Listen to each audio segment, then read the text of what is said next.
Roger Guedes pode virar o substituto de Dudu no Palmeiras? No vídeo de hoje do canal do Nicola, te explico direito essa história, quero te atualizar sobre como andam as negociações entre o Palmeiras e o Aldoail pelo Dudu, falo também sobre Paquetá, de onde surgiu essa história de que ele poderia jogar no São Paulo, e para fechar, todos os detalhes da guerra jurídica que envolve milhões entre Atlético Mineiro e Cicinho.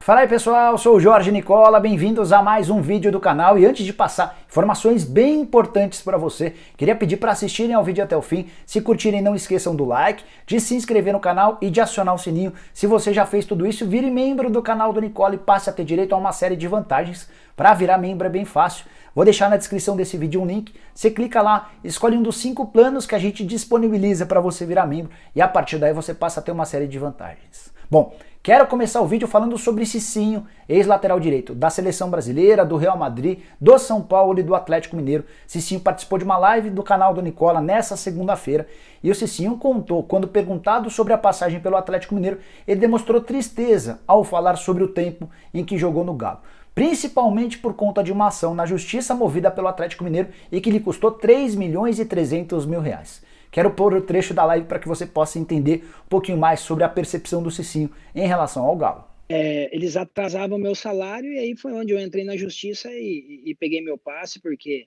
não agiram com honestidade. No entanto, que eu saí depois de muitos anos. O ano passado, eu perdi uma ação para o Atlético Mineiro, porque tinha uma cláusula que eu tinha que ter notificado se eu saísse do clube e tive que pagar 3 milhões de reais para o clube.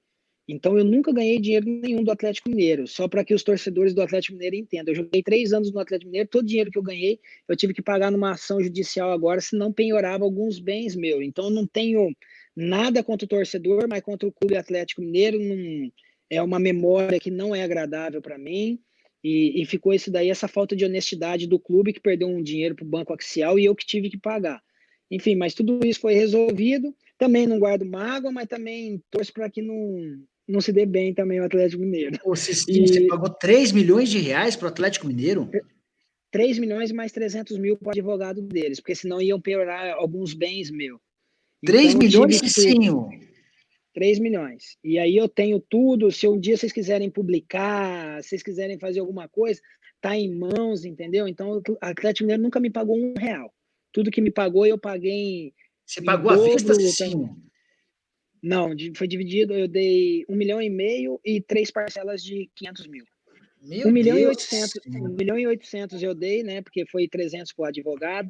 Então, um clube que não tem carinho nenhum, não tem prazer nenhum, tem prazer pelos torcedores, né, pelo time, fantástico, mas diretoria, todos esses negócios não me agrada não. Nessa terça-feira, diante da repercussão enorme causada pela entrevista que o Cicinho deu aqui no canal do Nicola, o Lázaro Cândido, que é o vice-presidente do Atlético Mineiro, veio a público para esclarecer alguns pontos. E antes de colocar a versão do dirigente do Galo, queria te ajudar a entender todo esse episódio. Cicinho jogou de 2001 a 2003 no Atlético Mineiro, conseguiu deixar o clube na justiça, alegando falta de pagamentos de fundo de garantia.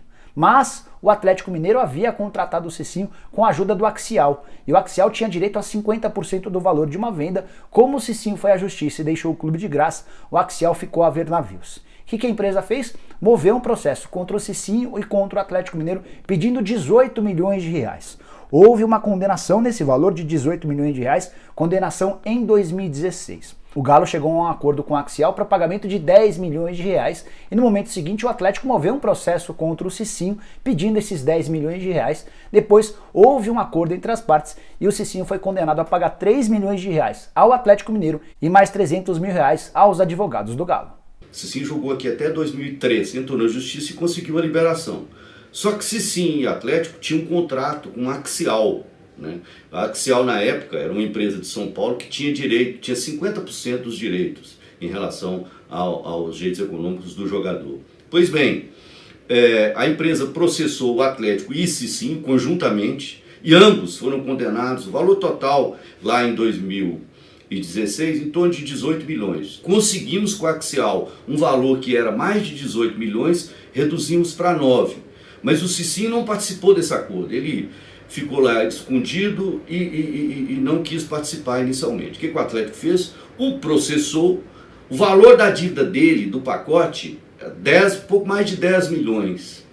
Aí nós oferecemos para ele uma oportunidade. Fizemos o mesmo desconto que a empresa fez para o Atlético e ele pagou o Atlético 3 milhões e 200 e deve agradecer o Atlético, né? Porque o Atlético facilitou a vida dele, né? Foi lá na empresa, compareceu, fez o acordo e depois negociou com ele em condições excepcionais. O advogado na época, né, o Raul Ribeiro, obviamente recebeu os seus honorários, porque ele atuou corretamente e merece isso. Portanto, pare de falar besteira, Cicinho. O Atlético não tem aí recordação de você, não. A recordação é péssima. Você deu prejuízo ao Atlético e deveria agradecer o Atlético. Tá bom? Bom, aí as duas versões, o Cicinho de um lado, o Atlético Mineiro do outro. De qualquer maneira, se você não assistiu a live, vou deixar o link para você assistir. Foi bem legal o Cicinho contando várias histórias extremamente interessantes, falando de personagens grandes do futebol mundial, como Ronaldo, Ronaldinho Gaúcho, Beckham, Totti, entre outros. Dá uma olhada, você vai curtir. Quero te ajudar a entender agora uma das histórias mais malucas criadas nos últimos dias, a possibilidade de Lucas Paquetá jogar no São Paulo como contrapeso de uma negociação que levaria o Lisieiro, volante revelado na base do tricolor e hoje reserva com Fernando Diniz, pro Milan. Pois é, maluco, né? Mas vai ficar pior. Dá uma olhada. Primeiro quero te contar que o Paquetá foi às redes sociais dele, mais especificamente ao Instagram, para garantir que não há nenhuma negociação com o São Paulo e para afirmar que só volta ao futebol brasileiro quando voltar para jogar no Flamengo. Ele postou a seguinte mensagem, abre aspas: "Cada dia estou indo para um clube diferente. Respeito muito o São Paulo, mas essa notícia não é verdadeira, galera. Todos sabem que meu coração é vermelho e preto. Não me vejo voltando ao Brasil, a não ser para minha casa. Abraço a todos." Fecha aspas. Teve jornalista na Itália vendo essa declaração do vermelho e preto e entendendo que era uma declaração de amor ao Milan, garantindo assim que o Paquetá não sairia do Milan, não tem nada a ver. O rubro-negro que ele está citando é o Flamengo, esse sim é a casa dele, o clube que o revelou. Mas fizeram essa distorção na Itália, assim como distorceram quando falaram que o Paquetá poderia vir ao São Paulo. O que está rolando para você entender direito? Houve uma sondagem do Milan ao André Curi, que é o representante do Lisieiro.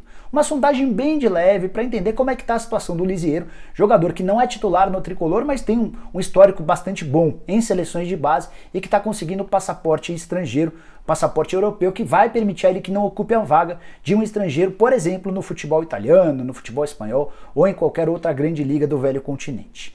O São Paulo assegura que não há qualquer proposta, sondagem nem nada. São Paulo tem a informação de que o Milan só consultou o André Curi, ou seja, não há negociação. Não dá nem para dizer que é um estágio inicial de conversas. Mas sabe-se lá como surgiu essa notícia de que o Lisieiro estava quase fechando com o Milan e para abater o valor que o Milan teria de pagar ao São Paulo, o Paquetá seria incluído na negociação. E essa história é completamente descabida, primeiro porque o Paquetá tem inúmeras possibilidades no próprio futebol europeu. O PSG é um dos clubes que namora a possibilidade de contratar um meio atacante da seleção brasileira. Depois, pelo aspecto financeiro, o Paquetá ganha 2,5 milhões de euros por temporada. Isso equivale a mais ou menos 15 milhões e 200 mil reais ou 1 milhão e 300 mil reais por mês. São Paulo não tem a menor condição de pagar isso nem para o Paquetá, nem para qualquer outro jogador. São Paulo vive enormes dificuldades financeiras, está pensando sim em se livrar de alguns jogadores. Não vou me assustar se houver rescisão de contrato de jogadores que não são tão importantes dentro do atual elenco do Fernando Diniz. Portanto, esqueça a ideia de Paquetá no São Paulo,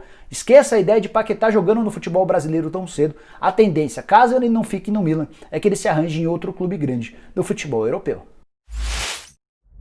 Muita gente me perguntando aqui nos comentários do canal do Nicola no YouTube sobre a possibilidade de Roger Guedes virar o substituto de Dudu no Palmeiras. Daqui a pouco te explico sobre essa história. Antes quero te atualizar sobre como é que andam as negociações entre o Palmeiras e o Al Duhail do Catar referentes ao Dudu. Você vai lembrar que no começo dessa semana publiquei um vídeo com exclusividade contando que o Dudu havia reunido os dirigentes do Palmeiras na semana passada para pedir para ser negociado. Ele não quer mais ficar no Brasil, precisa se mudar para o exterior por conta dos problemas com a ex-mulher. Você já deve ter lido ou ouvido muito sobre isso. O Palmeiras entendeu a posição dele, mas disse que aguardava um papel, o documento oficial com a proposta com os valores do Al Duhail. Outra informação exclusiva agora desse vídeo. Palmeiras já tem um acordo com o clube, já está tudo certo. Palmeiras vai receber 13 milhões de euros à vista, tem mais 2 milhões de euros de bônus condicionados à performance do jogador e Palmeiras ainda vai ficar com 15% do valor de uma venda futura. Outra informação que só você vai ter aqui no canal do Nicola. Dessa maneira, o Verdão embolsa 80 milhões de reais no ato, repassa 15 milhões para Leila Pereira, que havia feito um empréstimo para a compra de 50% dos direitos econômicos e sobram 65 milhões de reais para o Palmeiras. Verdão ainda fica com mais 15% do valor de uma venda futura e 2 milhões de euros condicionados à performance do atacante, um grande negócio para o Palmeiras, levando em consideração que o Dudu já tem 28 anos de idade. E por que o martelo ainda não foi batido se já está tudo certo entre as partes? Falta um acordo entre o Aldoail e o André Cury, que é o representante do Dudu. O André está pedindo um valor muito alto de comissão, o Aldoail está tentando pagar um pouco menos, a tendência é que haja acordo, até porque o Dudu está muito afim de ser negociado, o Palmeiras já concordou, então agora falta a parte mais básica, a mais tranquila, para que o acordo seja anunciado, a tendência é que o Dudu saia do Palmeiras ainda nessa semana. Agora quero falar sobre a possibilidade de um substituto do Dudu. Na teoria, uma negociação extremamente simples seria a do Roger Guedes, que desembarcou nessa terça-feira em São Paulo. Ele estava passando férias em Criciúma. Mas a chegada dele a São Paulo nada tem a ver com o Palmeiras. Conversei com o Paulo Pitombeira, que é um empresário do jogador, e também com uma pessoa bem importante dentro do departamento de futebol do Palmeiras, e as duas asseguraram que não há qualquer negociação, nem possibilidade de o Roger Guedes ser contratado. Na teoria, seria uma negociação extremamente simples, porque quando o Palmeiras vendeu o Roger Guedes para o Shandong Luneng, colocou uma cláusula proibindo os chineses de emprestá-lo para qualquer outro clube brasileiro, a menos que o Shandong pagasse 3 milhões de euros para o Palmeiras como compensação. Ou seja, o único clube brasileiro em que o Shandong não teria de pagar esses 3 milhões de euros por um empréstimo seria o Palmeiras.